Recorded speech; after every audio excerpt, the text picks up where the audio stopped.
नमस्कार प्यारे दोस्तों, कैसे हो आप सभी लोग।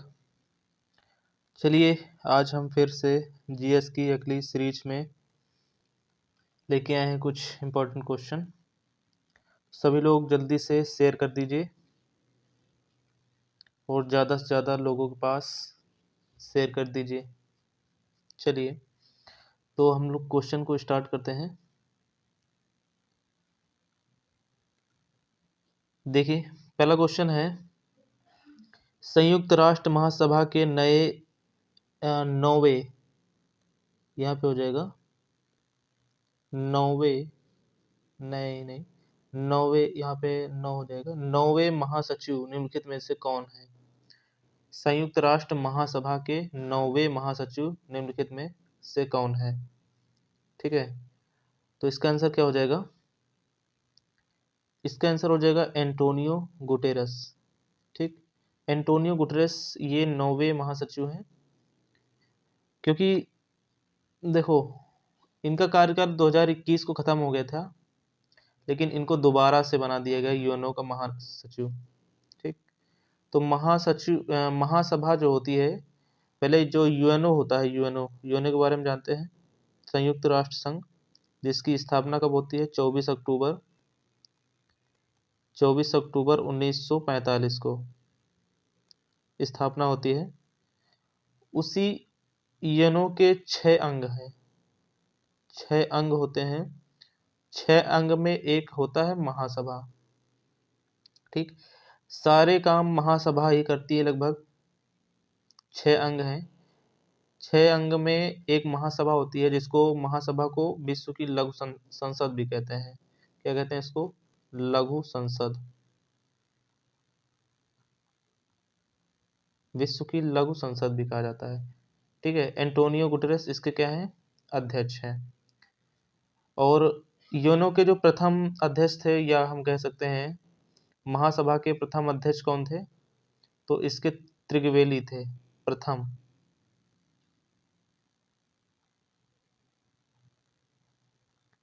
त्रिगवेली। ठीक, एक वीडियो इस पे लाएंगे जिसमें आपके सारे जितने भी संगठन हैं, मुख्यालय हैं, सबको एक ही क्लास में या 1 या 2 क्लास में उनको अटैच करेंगे। चलिए अगला क्वेश्चन देखते हैं। राष्ट्रीय विज्ञान दिवस निम्नलिखित में से किस दिन मनाया जाता है। राष्ट्रीय विज्ञान दिवस निम्नलिखित में से किस दिन मनाया जाता है। तो इसका आंसर पता होगा। इसका आंसर क्या हो जाएगा, 28 फरवरी को। ठीक, 28 फरवरी को विज्ञान दिवस मनाया जाता है, क्योंकि सीवी रमन ने रमन प्रभाव के लिए उनको नोबेल पुरस्कार भी मिला था। तो उन्हीं की याद में ये 28 फरवरी को क्या मनाया जाता है, विज्ञान दिवस मनाया जाता है। ठीक है, चलिए अगला क्वेश्चन देखते हैं। निम्नलिखित में से किस संगठन का मुख्यालय सुमेलित नहीं है। तो ये सारे संगठनों के बारे में हम एक पूरी क्लास लेके आएंगे, विस्तार समझेंगे इनको। तो कौन सा संगठन मुख्यालय से सुमेलित नहीं है। तो पहला है यूनिसेफ का मुख्यालय न्यूयॉर्क में, ओपेक का मुख्यालय ज्यूरिक में, विश्व बैंक का मुख्यालय वाशिंगटन डीसी में, और नाटो का मुख्यालय ब्रुसेल्स में। तो इसमें से इसका आंसर क्या हो जाएगा। तो इसका जो आंसर हो जाएगा ओपेक। ओपेक का मुख्यालय ज्यूरिक में नहीं है। ठीक, ये गलत है, क्योंकि ओपेक का जो मुख्यालय है वो कहाँ पे है, वियना में है। ऑस्ट्रिया की राजधानी वियना में है। ठीक, तो जो ओपेक होता है, ओपेक एक पेट्रोलियम या तेल उत्पादक देशों का संगठन होता है। इसका मुख्यालय कहाँ पे है, वियना में है। ठीक, ज्यूरिक में मुख्यालय किसका है, ज्यूरिक में मुख्यालय आईएलओ का, international Olympic IOL Olympic association, AIO AOA का आपका कहते हैं इसको ओलंपिक का मुख्यालय। ठीक, ओलंपिक का मुख्यालय कहाँ पे है, ज्यूरिक में है। विश्व बैंक का मुख्यालय वाशिंगटन डीसी में है, नाटो का मुख्यालय ब्रुसेल्स में है, और यूनिसेफ का मुख्यालय कहाँ पे है आपका, न्यूयॉर्क में है। चलिए अगला क्वेश्चन है। जलियांवाला बाग हत्याकांड में अहम भूमिका के कारण माइकल फ्रांसिस ओडायर की हत्या किसके द्वारा की गई थी? जलियांवाला बाग हत्याकांड पता है कब होता है? 13 अप्रैल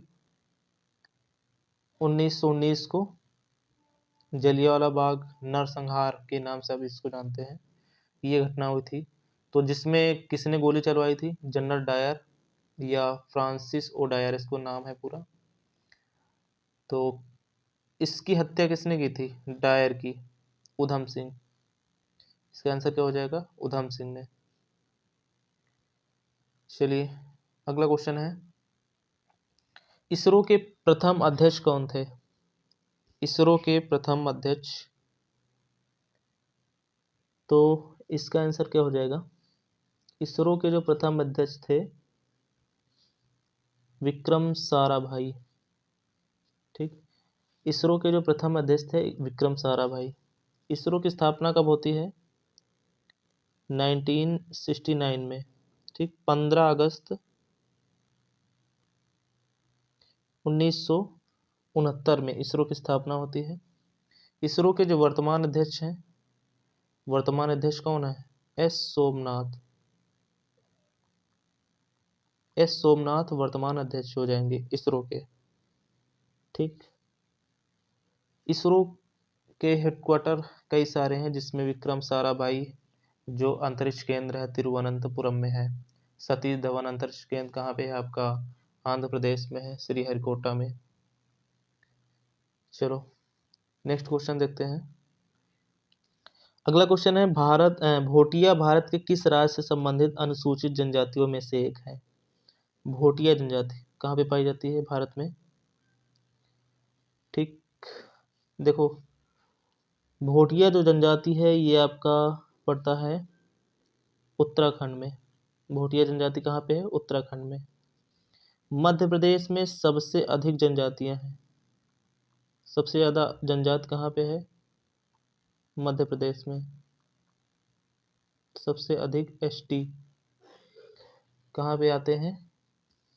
मध्य प्रदेश में। भारत की सबसे ज़्यादा या सबसे बड़ी जनजाति, भारत की सबसे बड़ी जनजाति कौन सी है? तो ये है आपका भील। नंबर 1 पे आती है भील, दूसरे नंबर पे आता है गोंड और तीसरे नंबर पे आता है आपका संथाल। ठीक, नंबर 1 पे भील, दूसरे नंबर पे गोंड और तीसरे नंबर पे संथाल। भोटिया जनजाति कहाँ पे पाई जाती है? उत्तराखंड में। सबसे ज्यादा जनजाति मध्य प्रदेश में। चलिए अगला क्वेश्चन। अगला क्वेश्चन है, कोलकाता बंदरगाह किस नदी पर स्थित है? तो कोलकाता बंदरगाह पता ही है, कोलकाता में कौन सी नदी बहती है? गंगा की वितरिका। आंसर हो जाएगा हुगली नदी। कोलकाता बंदरगाह। गोदावरी पता है, नासिक से निकलती है, त्र्यंबकेश्वर से, नासिक के पास से। ठीक, महानदी छत्तीसगढ़, छत्तीसगढ़ में सिहावा नामक स्थान से, सिहावा। और गंगा तो पता है उत्तराखंड से निकलती है, गंगोत्री से, गंगोत्री। ठीक है, चलिए अगला क्वेश्चन है, निम्नलिखित में से कौन सा भारतीय राज्य शीर्ष 5 वन आच्छादित प्रदेशों में शामिल नहीं है? कौन सा भारतीय राज्य शीर्ष 5 वन आच्छादित प्रदेशों में शामिल नहीं है? इसका आंसर क्या हो जाएगा? मतलब ऐसे कौन से 5 राज्य हैं जिसमें सबसे अधिक वन पाए जाते हैं और इनमें से ऐसा कौन है जो 5 में नहीं है? ठीक, देखो सबसे ज़्यादा जो है नंबर 1 पे आपका मध्य प्रदेश है, एमपी। दूसरे नंबर पे आपका अरुणाचल प्रदेश आता है, राज्यों की बात करेंगे, अरुणाचल प्रदेश। तीसरे नंबर पे आपका आता है छत्तीसगढ़, छत्तीसगढ़ आता है। ठीक। और चौथे नंबर पे आपका आता है उड़ीसा, और 5वें नंबर पे आपका आता है महाराष्ट्र। ठीक। तो इसमें इसका आंसर क्या हो जाएगा? पंजाब। पंजाब इन 5 राज्यों में नहीं आता है। ठीक है। चलिए अगला क्वेश्चन देखते हैं। प्रसिद्ध पुस्तक इग्नाइटेड माइंड के लेखक का नाम बताइए। प्रसिद्ध पुस्तक इग्नाइटेड माइंड के लेखक कौन है? तो इसका जो आंसर हो जाएगा इग्नाइटेड माइंड, ये पुस्तक काफ़ी बार पूछी गई है। इसका आंसर जो हो जाएगा एपीजे अब्दुल कलाम। ठीक। इनकी एक पुस्तक और है विंग्स ऑफ फायर, काफ़ी ज़्यादा पूछी जाती है, और इग्नाइटेड माइंड, इसको याद रखें नाम। नेक्स्ट क्वेश्चन देखिए। स्वतंत्रता संग्राम के दौरान हुई घटनाओं को कालानुक्रम में व्यवस्थित करें। स्वतंत्रता संग्राम के दौरान हुई जो घटनाएं होती हैं इनको कालानुक्रम में व्यवस्थित करना है। तो इसका आंसर क्या हो जाएगा? देखो, अगर इनका हम पहले डेट लिखते हैं तो 13 अप्रैल 1919 में आपका जलियांवाला बाग हत्याकांड होता है। भारत छोड़ो आंदोलन ये कब होता है? 1942 में होता है। ठीक। ध्वज सत्याग्रह जो 1923 में होता है। और असहयोग आंदोलन तो पता ही होगा 1920 में होता है। ठीक। तो अब इनको अगर हम लगाएंगे क्रम से तो सबसे पहले 13 अप्रैल 1919 में जलियांवाला बाग होता है। फिर इसके बाद 1920 में असहयोग आंदोलन होता है।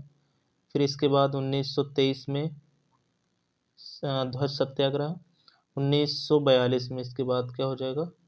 भारत छोड़ो आंदोलन। तो एडी, एक सेकेंड, लास्ट में बी है, ADCB। ADCB इसका आंसर क्या हो जाएगा? ADCB। तो आप इनके सब डेट याद रखने पड़ेंगे। चलिए नेक्स्ट क्वेश्चन है। नियाग्रा फॉल्स की सीमा पर स्थित है। नियाग्रा फॉल्स किसकी सीमा पर स्थित है?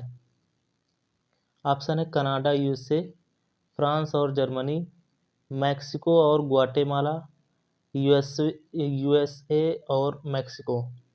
नियाग्रा फॉल्स, नियाग्रा झरना जो है ये किस किस सीमा पर स्थित है? देखो, नियाग्रा जो झरना है ये सेंट लॉरेंस नदी पे है। सेंट लॉरेंस नदी पे, सेंट लॉरेंस नदी पर स्थित है। ठीक, सेंट लॉरेंस नदी पर स्थित है। और किस देश के सीमा पर है? तो कनाडा और USA, इन दोनों की सीमा पर स्थित है। अगला देखते हैं। क्वेश्चन है, विविध विषयों पर वैज्ञानिक जानकारी के संग्रह बृहत संहिता, बृहत संहिता को निम्नलिखित में किसके द्वारा लिखा गया? बृहत संहिता पता है किसकी पुस्तक है? वराहमिहिर की। ठीक। वैज्ञानिक जानकारी के संग्रह बृहत संहिता किसकी पुस्तक है? वराहमिहिर। चलिए अगला क्वेश्चन है, भारतीय संसद का उच्च सदन कौन सा है? भारतीय संसद का उच्च सदन, तो संसद पता है किससे मिलकर बनी है? राज्यसभा, राज्यसभा और लोकसभा से, और साथ में राष्ट्रपति, इन तीनों के मिलने से क्या बनती है? संसद बनती है। ठीक। तो यहाँ पे भारतीय संसद, भारत की एक संसद होगी, इसका कौन सा अनुच्छेद है? तो इसका जो आंसर हो जाएगा 79। संसद 79 में है। 80 में आपका है राज्यसभा, और 81 में क्या है? लोकसभा। तो उच्च सदन किसे कहते हैं? तो जो उच्च सदन है वो तो आपका राज्यसभा है। ठीक है, राज्यसभा क्या है? उच्च सदन। संसद किससे मिलके बनती है? राज्यसभा, लोकसभा, राष्ट्रपति, तीनों के मिलने से संसद बनती है। चलिए अगला क्वेश्चन देखते हैं। निम्नलिखित में से कौन सा आंदोलन नील की बलात् कृषि से संबंधित है? नील नील की खेती पता है कहाँ पे जबरदस्ती कराई जा रही थी? चंपारण बिहार में। ठीक, तो इसका आंसर क्या हो जाएगा? चंपारण सत्याग्रह। 1917 में पहली बार गांधी जी इस सत्याग्रह में गए थे, चंपारण सत्याग्रह, जहाँ पे 3 कठिया पद्धति चल लागू थी कि मतलब वहाँ पे नील की खेती करना अनिवार्य था। दांडी यात्रा, दांडी यात्रा पता है? 12 मार्च को गांधी जी दांडी यात्रा चालू करते हैं। 12 मार्च को दांडी यात्रा चालू की जाती है और 6 अप्रैल को पहुंच जाते हैं गांधी जी लेके। 6 अप्रैल 6 अप्रैल को पहुंच जाते गांधी जी कितने 79 लोगों को लेके दांडी, और वहाँ पे नमक को हाथ में उठाते हैं और नमक के विरुद्ध जो कानून बनता था, उसके प्रति जो टैक्स वसूला जाता था, उसके लिए ये नमक कानून। तो आपने 500 के नोट में जो देखे ना एक पूरी यात्रा, वही है 79 लोग। असहयोग आंदोलन कब होता है? 1920 में होता है। बारदोली सत्याग्रह होता है। ये सभी लोगों, ये सब चीज़ों के आपको डेट याद रखना पड़ेगा। ठीक, गांधी जी से क्वेश्चन आना ही आना है हर पेपर में। चलिए नेक्स्ट क्वेश्चन देखते हैं। भारतीय संविधान की किस अनुसूची में राज्यों और केंद्र शासित प्रदेशों और उनके अधिकार क्षेत्रों की सूची शामिल है? कौन सी अनुसूची में राज्य और केंद्र शासित प्रदेश और उनका क्षेत्र शामिल है? तो 12 अनुसूची है। 12 में आपको बताना किस में आता है ये। तो आंसर क्या हो जाएगा इसका? पहली अनुसूची। पहली अनुसूची में क्या है? राज्य एवं केंद्र शासित प्रदेश है ना। राज्य, भारत के सभी राज्य एवं केंद्र शासित प्रदेश एवं उनका अधिकार क्षेत्र पहली अनुसूची में है। और बाकी 12 अनुसूची में क्या क्या है, इन सभी को आपको याद रखना है। चलिए नेक्स्ट क्वेश्चन। निम्नलिखित में से कौन सा सुमेलित नहीं है? ये कुछ परमाणु संयंत्र हैं, बताना है कौन सा सुमेलित नहीं है। पहला है कैगा परमाणु संयंत्र कर्नाटक, दूसरा है नरोरा नाभिकीय रिएक्टर राजस्थान, तीसरा है तारापुर महाराष्ट्र, चौथा है कुदनकुलम नाभिकीय संयंत्र तमिलनाडु।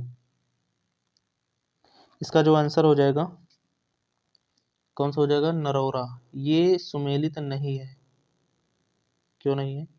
क्योंकि जो नरोरा है ये कहाँ पे है? उत्तराखंड यूपी में है। नरोरा कहाँ पे है? यूपी में है।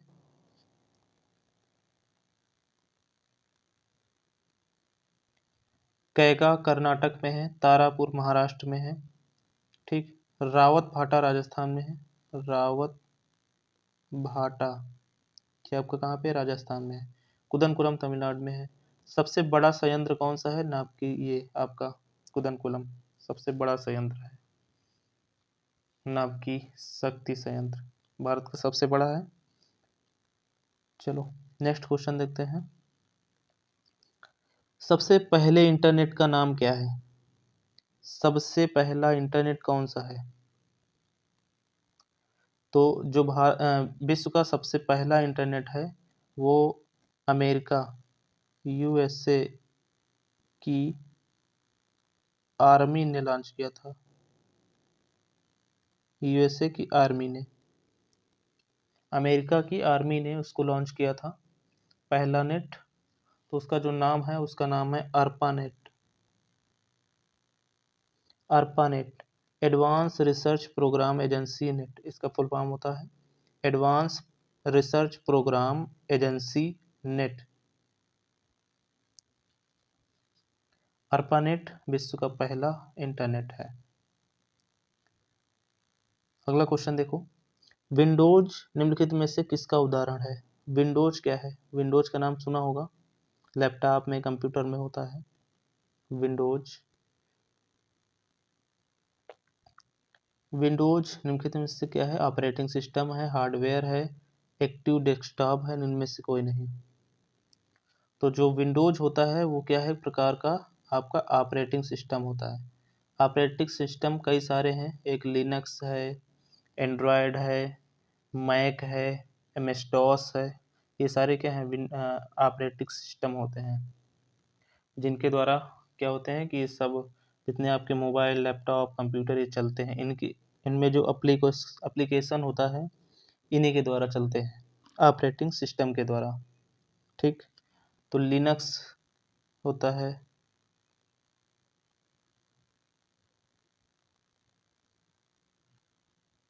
लिनक्स, एक लिनक्स होता है, एमएस डॉस होता है। ठीक, एंड्रॉयड होता है, एंड्रॉयड होता है, लिनक्स होता है, एक मैक होता है। तो ये सब क्या होते हैं, ये होते हैं आपके ऑपरेटिंग सिस्टम। ये सब ऑपरेटिंग सिस्टम है, जिसमें एक विंडोज भी होता है ऑपरेटिंग सिस्टम। कंप्यूटर्स क्वेश्चन आते हैं, निम्नलिखित में से कौन सा ऑपरेटिंग सिस्टम नहीं है, यह है, तो ये आपको याद रखना है। Linux, MS DOS, Android, Mac, Windows, ये सब क्या है, ऑपरेटिंग सिस्टम है। अगला क्वेश्चन है, कंप्यूटर विज्ञान में रोम, रोम का विस्तारित रूप क्या होता है। रोम, रोम का मतलब फुल फॉर्म पूछा जा रहा है। एक रैम होता है, एक रोम होता है। एक रैम होता है, होते कई मेमोरी होती है, ये मेमोरी के नाम है।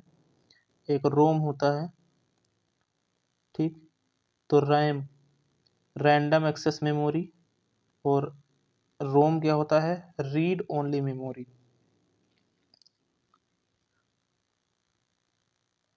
रीड ओनली मेमोरी, इसका फुल फॉर्म क्या होता है, रीड ओनली मेमोरी। तो रीड ओनली मतलब कि किस उसको केवल पढ़ा जा सकता है, उसमें जितना डाटा होता है उसको डिलीट नहीं कर सकते हैं आप, वही होता है रोम, रीड ओनली मेमोरी। इसका फुल फॉर्म हो जाएगा रीड ओनली मेमोरी, रोम का। और रैम का रैंडम एक्सेस मेमोरी। अगला है, निम्नलिखित में से कौन सी एक इनपुट युक्ति नहीं है। इनपुट, इनपुट का मतलब पता है, जैसे हम कोई भी चीज़ कंप्यूटर या लैपटॉप में या मोबाइल में अपनी बाहर से भेजते हैं, जो हम भेजते हैं तो वो इनपुट है, जो हमको मिलता है बाहर वो आउटपुट है। ठीक, तो पेन के द्वारा, जैसे प्रकाश पेन है तो पेन के द्वारा हम उसमें डालते हैं, इनपुट करते हैं। टच पैड के द्वारा उसमें हम इनपुट करते हैं, कीबोर्ड के द्वारा उसमें हम इनपुट करते हैं। लेकिन वीडियो डिस्प्ले यूनिट जो होता है उससे हमको क्या होता है, वो जो होता है उसमें हमको आउटपुट दिखता है उसका, जो इनपुट करते हैं। इसका आंसर हो जाएगा वीडियो डिस्प्ले यूनिट। ठीक, चलिए नेक्स्ट क्वेश्चन देखते हैं। मछली के लीवर ऑयल में कौन सा प्रचुर मात्रा में होता है। लीवर ऑयल, जो मछली होता है उसके लीवर ऑयल में क्या होता है। मछली में पता है विटामिन ए तो होता ही है, लेकिन लीवर ऑयल में क्या होता है। ठीक, तो यहाँ पे मछली में विटामिन ए और विटामिन डी दोनों होता है लीवर ऑयल में। उसके जो यकृत का तेल होता है या मछली में, उसमें दोनों होता है, विटामिन ए विटामिन डी दोनों होता है। विटामिन डी का नाम बताइए जल्दी से। विटामिन ए का रासायनिक नाम क्या होता है, विटामिन डी का रासायनिक नाम क्या होता है। ठीक, तो रेटिनॉल और कैल्सीफेरॉल। विटामिन डी का रासायनिक नाम कैल्सीफेरॉल, विटामिन ए का रासायनिक नाम क्या हो जाएगा, रेटिनॉल। नेक्स्ट क्वेश्चन देखते हैं। एक चींटी के डंक में कौन सा अम्ल होता है। चींटी के डंक में, ठीक, मधुमक्खी के डंक में, आपका जिसको बर कहते हैं, और बिच्छू के डंक में, इन सब में कौन सा अम्ल होता है जिससे बहुत दर्द महसूस होता है काटने में, तो मेथेनोइक अम्ल। क्या हो जाएगा, मेथेनोइक अम्ल। लैक्टिक अम्ल पता है दूध में होता है, दही, लैक्टिक अम्ल दूध से दही बनाने में, दूध से दही बनाने में लैक्टिक अम्ल काम में आता है, या दही में कह सकते हैं, एक प्रकार से दूध में छोड़ो। दही में कौन सा अम्ल होता है? लैक्टिक अम्ल होता है। ठीक। ऑक्जेलिक अम्ल टमाटर में होता है। साइट्रिक अम्ल, इन सभी अम्लों से क्वेश्चन आना जरूर है पेपर में। ऑक्जेलिक अम्ल का प्रयोग जंग के धब्बे जो दाग पड़ जाते हैं उसको छुटाने में प्रयोग किया जाता है ऑक्जेलिक अम्ल। और शरीर के अंदर ऑक्जेलिक अम्ल और कैल्शियम के मिलने से क्या बनता है? कैल्शियम ऑक्जेलेट, पथरी कहते हैं जिसको, स्टोन। जो शरीर में स्टोन हो जाता है तो कैल्शियम ऑक्जेलेट का ही मिश्रण होता है। चलिए नेक्स्ट क्वेश्चन है, फाउंटेन पेन का आविष्कार किसके द्वारा किया गया था? फाउंटेन पेन, फाउंटेन पेन का आविष्कार किसके द्वारा किया गया था? तो इसका जो आंसर हो जाएगा लेविस ई वाटरमैन। ठीक, लेविस ई वाटरमैन के द्वारा फाउंटेन पेन का आविष्कार किया गया था। नेक्स्ट क्वेश्चन है, किसी वस्तु पर किया गया कार्य निर्भर करता है। अभी एक फिजिक्स का क्वेश्चन है, इस क्वेश्चन को थोड़ा सा ध्यान से पढ़ेंगे। इसके जो ऑप्शन नीचे दिए हैं ए बी सी और डी, इसमें आंसर इसमें बताना है आपको। ठीक, किसी वस्तु पर किया गया कार्य निर्भर करता है, ए है विस्थापन पर, बी है बल और विस्थापन के बीच के कोण पर, सी है प्रयुक्त बल पर, और डी है वस्तु के द्रव्यमान पर। इनमें से क्या सही है? ये क्वेश्चन यहाँ पे लिखा है, इनमें से क्या सही है? तो चार ऑप्शन नीचे है। सबसे पहले कार्य बराबर होता है बल गुणे विस्थापन। कार्य बराबर क्या होता है? बल गुणे विस्थापन।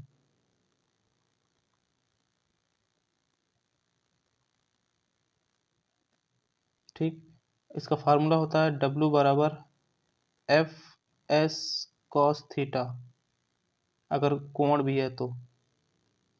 एफ का मतलब बल हो गया, एस का मतलब विस्थापन हो गया, ठीक, और थीटा कोण, अगर इनके बीच का कोण बनना है तो विस्थापन निर्भर करता है, बल और विस्थापन के बीच का कोण निर्भर करता है, प्रयुक्त बल भी निर्भर करता है, द्रव्यमान, द्रव्यमान नहीं आता इसमें। तो ए बी सी जो ऑप्शन है आपका सी वाला, ये आंसर हो जाएगा इसका, ए बी सी। डी निर्भर नहीं करता है। तो आज के लिए इतना ही। क्वेश्चन आपको अच्छे लगे होंगे, आपकी क्लास आज की कैसी लगी कमेंट में ज़रूर बताएं। ठीक, अगली क्लास में मिलते हैं। और अब आपका स्टैटिक जीके का भी एक आधी क्लास आएगी डेली। ठीक है, तो मिलते हैं नेक्स्ट वीडियो में। आज के लिए इतना ही, धन्यवाद।